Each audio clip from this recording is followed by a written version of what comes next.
नमस्कार दोस्तों। आज हमने आपके सामने बुद्धि चैप्टर लिया हुआ है। ये सीटेट में बहुत ज़्यादा इससे क्वेश्चन पूछे जाते हैं। तो चलिए दोस्तों, अगर आपको वीडियो अच्छा लगता है तो लाइक करें, कमेंट करें, चैनल को सब्सक्राइब करें। तो चलिए दोस्तों, वीडियो को शुरू करते हैं। पहले हम इसमें इसकी थ्योरी देखेंगे, उसके बाद में इसके ऑब्जेक्टिव टाइप के क्वेश्चन किस प्रकार के बनते हैं और कहाँ कहाँ से बनते हैं वो हमने इसमें कवर किया हुआ है। तो पूरा वीडियो देखिए दोस्तों। बुद्धि बुद्धि इंटेलेक्चुअल डेवलपमेंट। यहाँ पे बुद्धि का अर्थ क्या है? बुद्धि बुद्धि इंटेलिजेंस व्यक्ति की वह मानसिक क्षमता है जिसके माध्यम से वह सीखता है, समझता है, तर्क करता है, समस्या का समाधान करता है और नई परिस्थितियों में समायोजन करता है। बुद्धि केवल याददाश्त तक सीमित नहीं है, बल्कि यह सोचने समझने की समग्र क्षमता को दर्शाती है। मतलब आप ये नहीं कह सकते कि किसी एक विशेष चीज़ को बता के आप, कोई बच्चा है वो एक विशेष चीज़ पे ध्यान केंद्रित करके उस चीज़ को रट के बता देता है तो उसमें ज़्यादा बुद्धिमान बच्चा है, ऐसा आप नहीं कह सकते, है ना। तो यहाँ पे बुद्धि जो है सीखने, समझने और तर्क करने और समस्या समाधान करती है और नई परिस्थितियों में समायोजन, ये सारे गुण जिस व्यक्ति में पाए जाते हैं वो बुद्धिमान व्यक्ति होगा, वो बुद्धिमान बच्चा हो सकता है ना। आगे देखिए, बुद्धि की कुछ मनोवैज्ञानिक हुए हैं और ये परिभाषाएं जो हैं आपकी सीटेट में बहुत अच्छे से मतलब पूछी जाती हैं और आपको इनको ध्यान भी रखना चाहिए। बुद्धि की परिभाषाएं, विभिन्न मनोवैज्ञानिकों ने बुद्धि को अलग अलग प्रकार से परिभाषित किया है। जैसे बिने ने क्या कहा? बुद्धि के बारे में बताया, बुद्धि वह क्षमता है जिससे व्यक्ति सही निर्णय लेता है। क्या लेता है? सही निर्णय। मतलब बुद्धि के बारे में बिने ने कहा, बुद्धि कोई ऐसी वैसी चीज़ नहीं है, बुद्धि एक ऐसी क्षमता है जिससे व्यक्ति सही निर्णय ले पाता है। किसी चीज़ का कोई निर्णय लेना है वो बुद्धि के माध्यम से ले सकते हैं, है ना। वो बिने ने कहा था। तो ये परिभाषा यहाँ पे बनेगी, बुद्धि वह क्षमता है जिससे व्यक्ति सही निर्णय लेता है। ऐसा किसने कहा था? आपको बताना होगा, ये बिने ने कहा था। अगली परिभाषा आपकी स्टर्न की है। स्टर्न ने बुद्धि के बारे में क्या बताया? अलग अलग डिफरेंट आपके मनोविज्ञान हुए हैं, उनकी ये परिभाषाएं हैं। बुद्धि व्यक्ति की समायोजन करने की क्षमता है। स्टर्न ने क्या कहा बुद्धि के बारे में? बुद्धि व्यक्ति की समायोजन करने की क्षमता है। ये समायोजन क्या होता है? समायोजन मतलब मान लीजिए आप यहाँ किसी गांव में रहते हैं और शहर में जाके बस जाते हैं और शहर का वातावरण आपको अच्छा नहीं लगता है, लेकिन भाई रहना है वहाँ पे, है ना। तो अपने आप को गांव के वातावरण से शहर के वातावरण में समायोजित कर लेना, वहाँ के वातावरण को एक्सेप्ट कर लेना। या कोई शहर का व्यक्ति है वो गांव में आ जाता है तो गांव की जो चहल पहल होती है और जो अच्छा वातावरण होता है तो उसको एक्सेप्ट कर लेना। ये ऐसा बुद्धि के बारे में बताया था स्टर्न महोदय ने। समायोजन करने की क्षमता बताई थी स्टर्न ने। वेसलर ने क्या कहा था? बुद्धि उद्देश्यपूर्ण कार्य करने, तर्क संगत सोचने और वातावरण से प्रभावी ढंग से निपटने की क्षमता है। वेसलर ने कहा बुद्धि ऐसी वैसी चीज़ नहीं है, बुद्धि उद्देश्यपूर्ण कार्य करने, तर्क संगत सोचने, मतलब किसी कार्य को आप कर ले रहे हैं उद्देश्यपूर्ण। आपका एम्स क्या है? आप किस चीज़ की तैयारी कर रहे हैं? आपका उद्देश्य है, तभी तो आप तैयारी कर रहे हैं कि हम हाँ सीटेट क्वालिफाई कर लेंगे, हमें आगे चल के जॉब लेनी है, टीचर बनना है ना। तर्क संगत सोचने और वातावरण से प्रभावी ढंग से निपटने की क्षमता, ऐसा वेसलर ने कहा था। इन परिभाषाओं से स्पष्ट है कि बुद्धि बहुआयामी मल्टी डायमेंशनल होती है। बुद्धि कोई एक चीज़ नहीं है, मल्टी डायमेंशनल बुद्धि होती है, अनेक प्रकार की, है ना। यहाँ पे बुद्धि की विशेषताएं, बुद्धि सीखने की क्षमता से संबंधित है। यह समस्या समाधान में सहायक होती है। बुद्धि में तर्क, विवेक और निर्णय शक्ति शामिल होती है आपकी। बुद्धि स्थिर नहीं होती, वातावरण और शिक्षा से विकसित हो सकती है ना। आगे प्रत्येक व्यक्ति की बुद्धि अलग अलग होती है। आप कहो कि हर एक बच्चे में बुद्धि समान होती है, नहीं होती है। प्रत्येक बच्चा, जो हमारे ट्विंस जो बच्चे जो होते हैं उनमें भी बुद्धि अलग अलग होती है ना। हमारे हाथ की पांचों उंगलियां अलग अलग हैं। तो आप कैसे ये कह सकते हैं कि बुद्धि की हर एक बच्चा एक बुद्धि का होता है? बुद्धि हर अलग अलग होती है। बुद्धि के प्रकार देख लीजिए। बुद्धि के प्रकार, पहला प्रकार है आपका बुद्धि के प्रकार में हावर्ड गार्डनर जो हैं, इनका पूरा नाम हावर्ड गार्डनर ने बहुबुद्धि सिद्धांत दिया था। यहाँ पे गार्डनर लिखा हुआ है। हावर्ड गार्डनर ने बुद्धि के 8 प्रकार बताए हैं। कितने?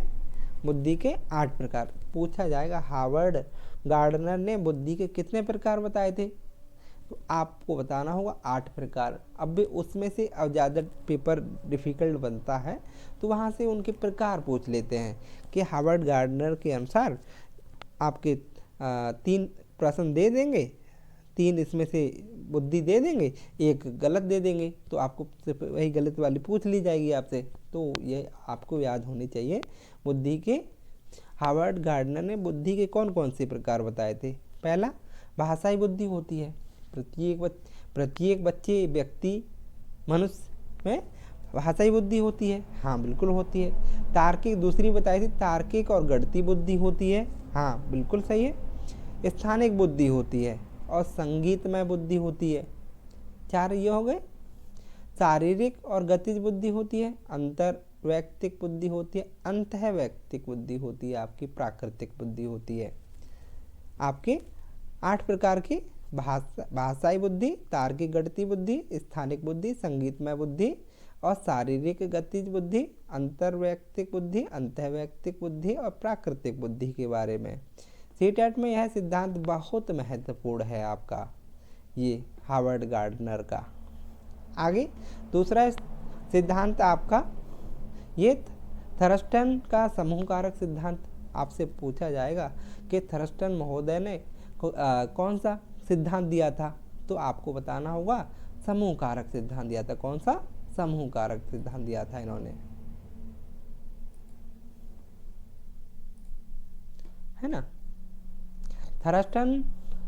थर्स्टन ने बुद्धि को 7 मानसिक क्षमताओं में विभाजित किया। कौन कौन सी किया? शब्द प्रवाह, संख्या, तर्क, स्मृति और स्थानिक संबंध के बारे में बताया इन्होंने। आगे बुद्धि के कारक देख लीजिए। फैक्टर, इफेक्टिव इंटेलिजेंस, बुद्धि के कारक कौन कौन से, हमारी बुद्धि किन किन प्रभाव से हमारी बुद्धि पर प्रभाव पड़ता है, किन किन कारकों से हमारी बुद्धि पर प्रभाव पड़ता है। जैसे आनुवंशिक कारक आपका हेरिडिटी, है ना। बुद्धि का कुछ भाग जन्मजात होता है आपका। कैसा होता है? जन्मजात होता है। आपने देखा होगा गांव में शहरों में, है ना, कि जिन बच्चों के माता पिता पढ़े लिखे नहीं होते तो उनके बच्चे भी नहीं पढ़ पाते हैं, है ना। ये थोड़ा बहुत कारक आनुवंशिकता का भी देखा जाता है। अगर वातावरण की अगर बात करें, बुद्धि के वातावरण का इन्वायरमेंट आपका ये बहुत महत्वपूर्ण है कि जिस बच्चे को जहाँ जैसे परिवेश में रखोगे आप, उस परिवेश की बुद्धि उस बच्चे में अपने आप ऑटोमेटिक फीड हो जाएगी, है ना। आप शहर में रखोगे एक गांव के बच्चा और शहर का बच्चा होगा, वो शहर जैसी भाषा का प्रयोग करेगा। गांव का बच्चा है तो गांव की भाषा का प्रयोग करेगा, है ना। तो वो वही है कि आप जैसे परिवेश में बच्चे को रखो, वो वहाँ की भाषा को ग्रहण कर लेगा। मान लीजिए अपने यहाँ पे हिंदी बोली जाती है, अब दूसरे देश में चले जाते हैं, चाइना में चले जाते हैं तो चाइनीज़ बच्चे बोलते हैं, है ना। अमेरिका में चले जाते हैं, इंग्लिश बोलते हैं।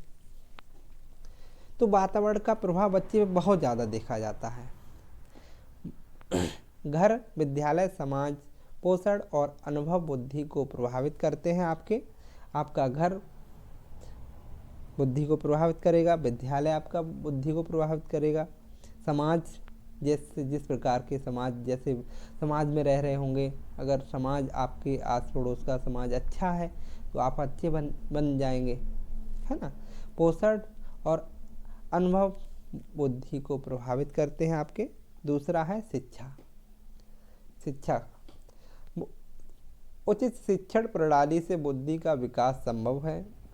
मान लीजिए कि कोई बच्चा है और ऐसे क्षेत्र में जन्मा है जहाँ की शिक्षा कैसी है, बहुत निचले स्तर की है, और अगर उसे ऐसी शिक्षा उपलब्ध कराई जाए कि वो अगर शिक्षा उसे उपलब्ध कराएंगे हम लोग, तो वो उस अपने आप को, उसकी बुद्धि जो होगी वो ऊपर इंक्रीज होगी, है ना। शिक्षा के माध्यम से उसकी बुद्धि को इंक्रीज कर सकते हैं, आप बढ़ा सकते हैं। पोषण, बुद्धि पर पोषण का भी प्रभाव पड़ता है। अच्छा पोषण मस्तिष्क विकास के लिए आवश्यक होता है। आपका खान पान है, कैसा खाना खा रहे हैं, है ना। तो ये पोषण का भी आपका बुद्धि पर प्रभाव पड़ता है। बुद्धि का मापन, आगे मेजरमेंट ऑफ इंटेलिजेंस, बुद्धि का मापन बुद्धि परीक्षण इंटेलिजेंस टेस्ट द्वारा किया जाता है ना। आईक्यू जिसे कहा जाता है, बुद्धि का मापन आईक्यू में इंटेलिजेंस क्वाटिएंट, आपका आईक्यू का सूत्र यहाँ पे बहुत पूछा जाता है। ये आईक्यू का सूत्र यहाँ से एक प्रश्न में भी बनता है। आईक्यू के सूत्र से आपको एक प्रश्न दे रखा होगा और उसमें आपको इस सूत्र का प्रयोग करके उसकी व्यक्ति की या बच्चे की मानसिक आईक्यू का पता किया जाता है। तो सूत्र कौन सा है?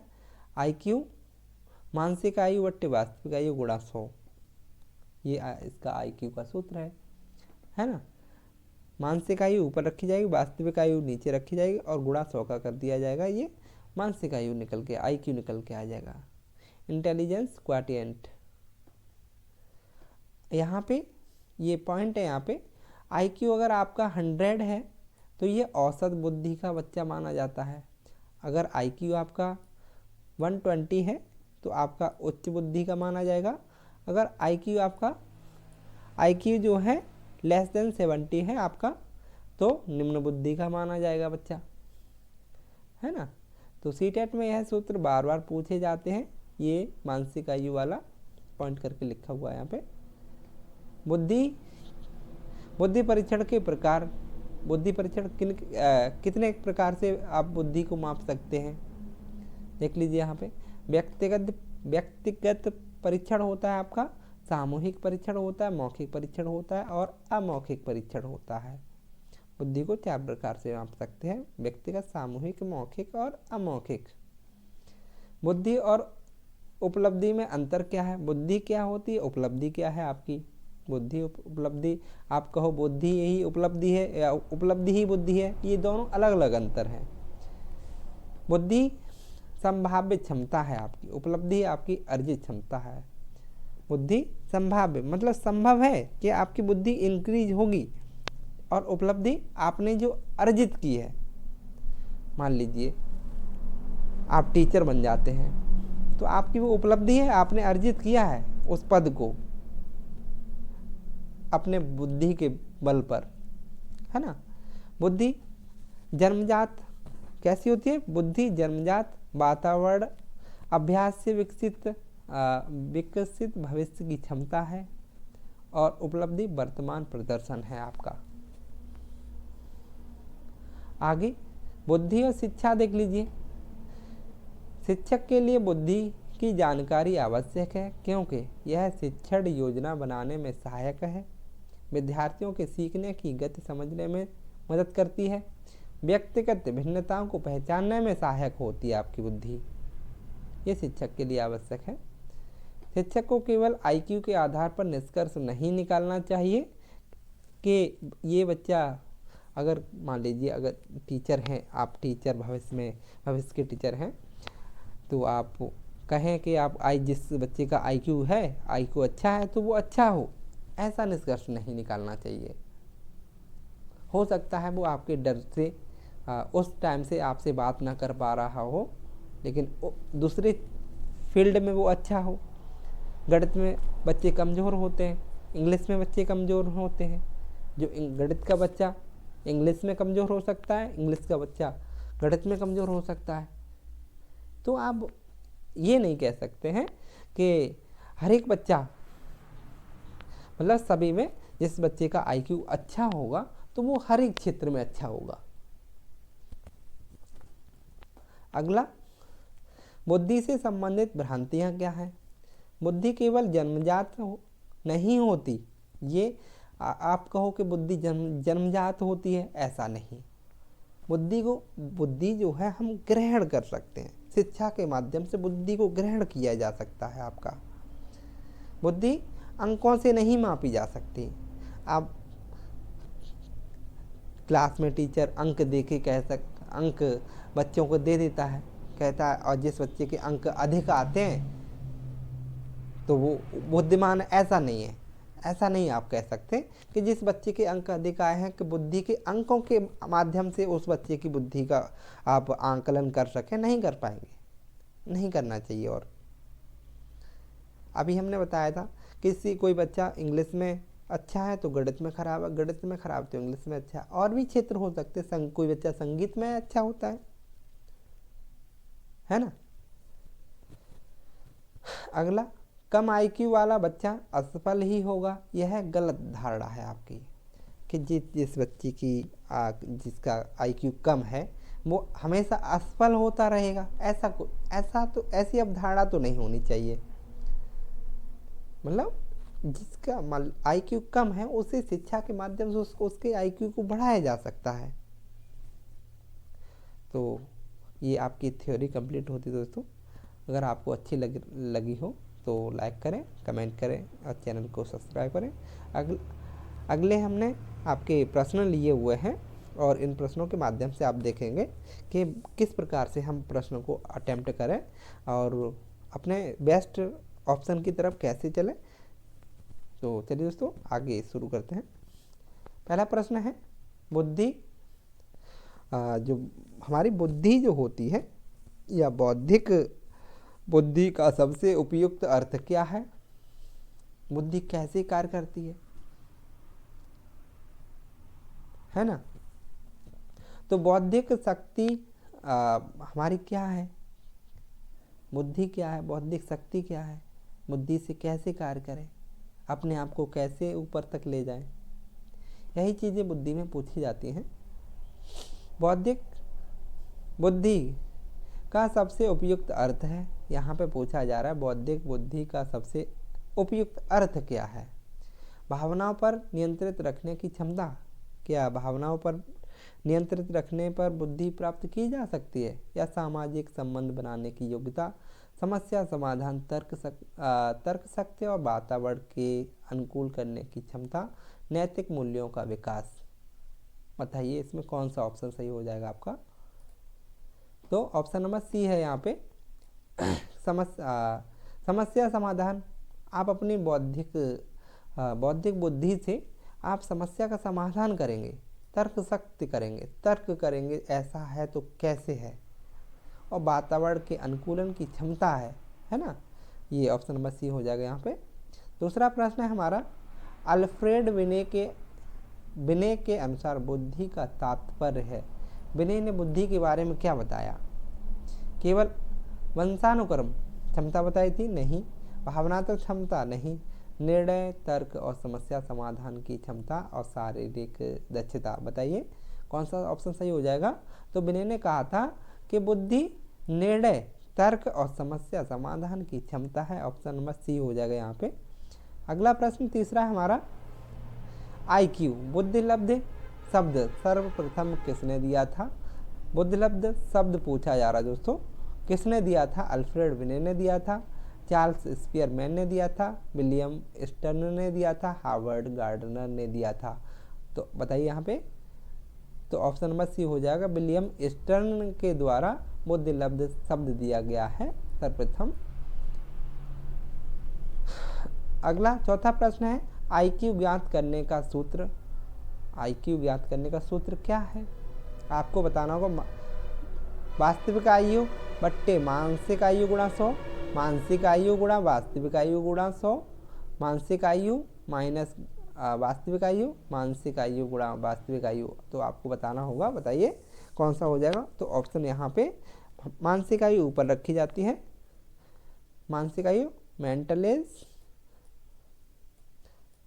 बट्टे क्रोनोलॉजिकल एज CA, MA बट्टे CA गुणा 100, ये हमारा मानसिक आयु का सूत्र होता है ना। तो ऑप्शन यहाँ पे क्या हो जाएगा? बी ऑप्शन हो जाएगा, मानसिक आयु बट्टे वास्तविक आयु।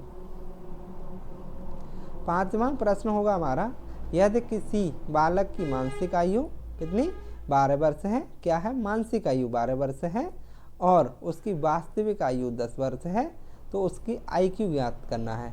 तो IQ का अभी सूत्र हमने बताए थे कि मानसिक आयु बट्टे वास्तविक आयु CA, MA बट्टे CA गुणा 100, है ना। आप क्या करेंगे? मानसिक आयु में क्या रखेंगे? मानसिक आयु बच्चे की कितनी है? 12 वर्ष है बट्टे वास्तविक आयु आपकी 10 वर्ष है, इसमें गुणा करेंगे 100 का, है ना।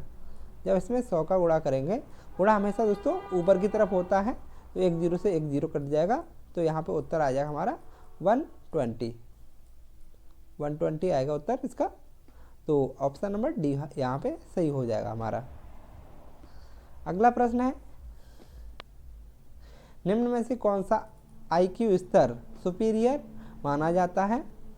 70 से 89, 89, 90 से 109 और 110 से 119 और 120 से 129 तक सुपीरियर पूछा जा रहा है दोस्तों, सर्वश्रेष्ठ।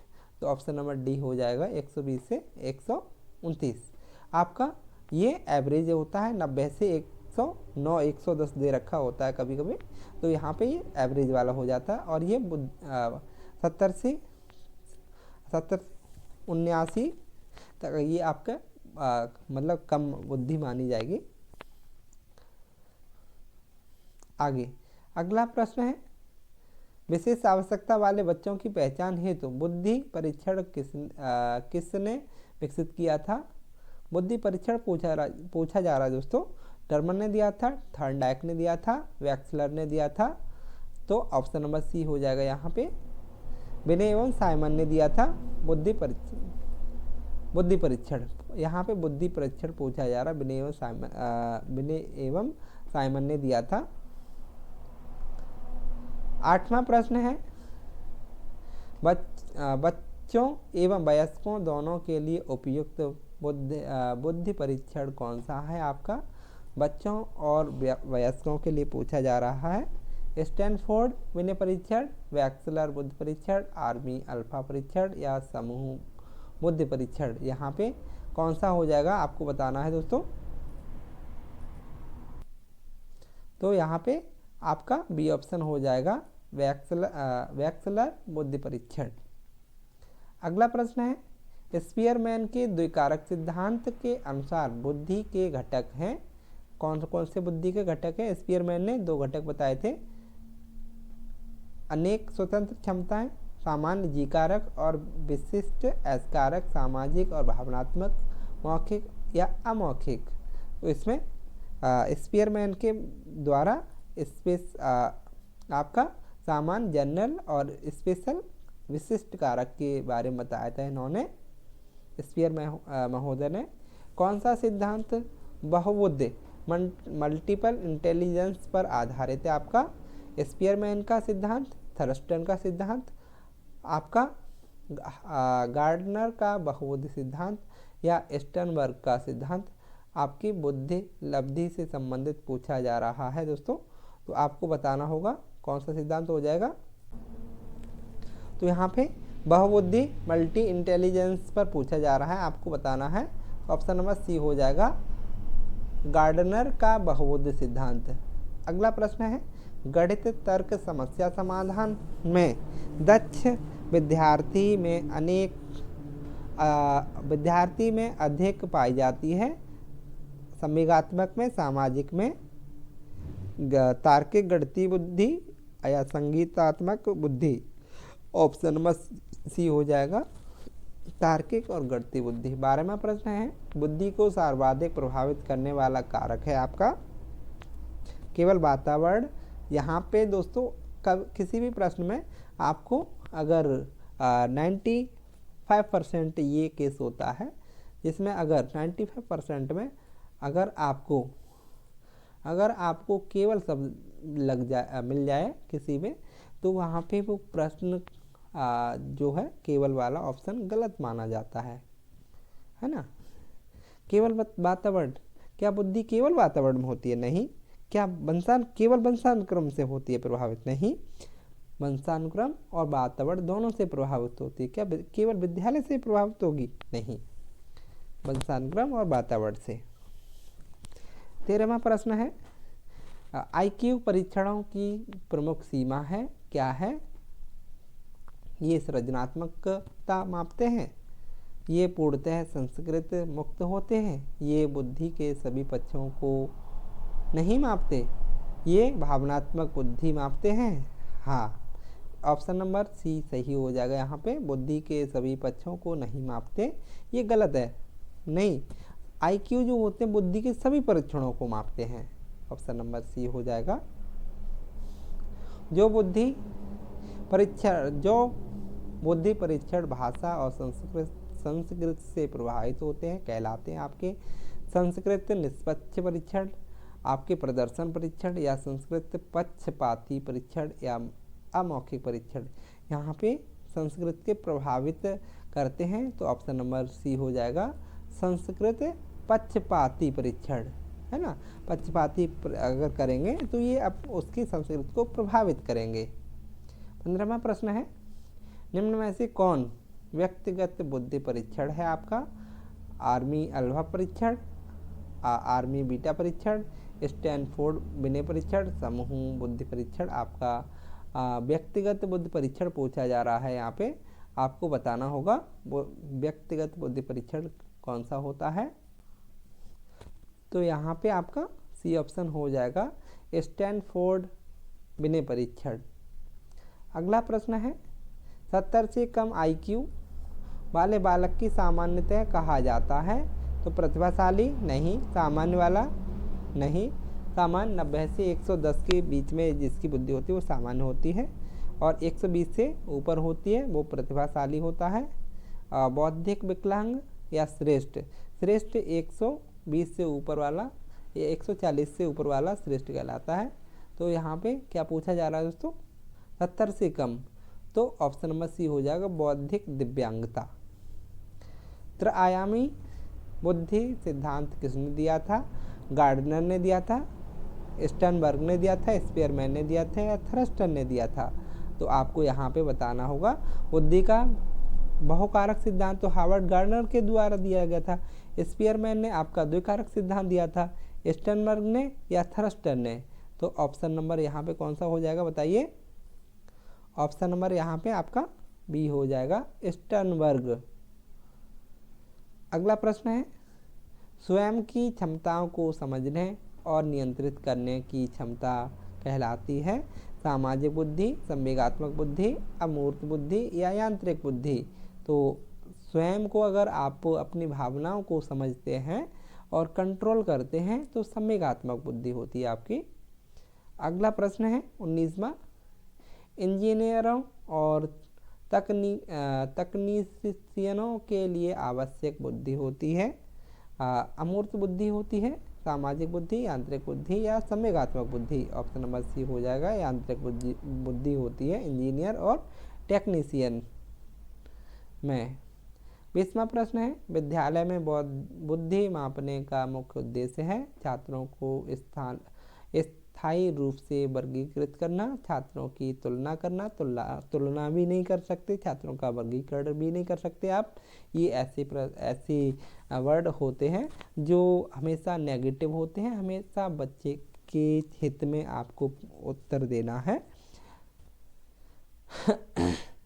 तीसरा ऑप्शन है, शैक्षिक मार्गदर्शन प्रदान कराना, कमजोर छात्रों को दंड देना। दंड तो किसी को दे ही नहीं सकते, मार्गदर्शन कर सकते हैं। ऑप्शन नंबर सी हो जाएगा।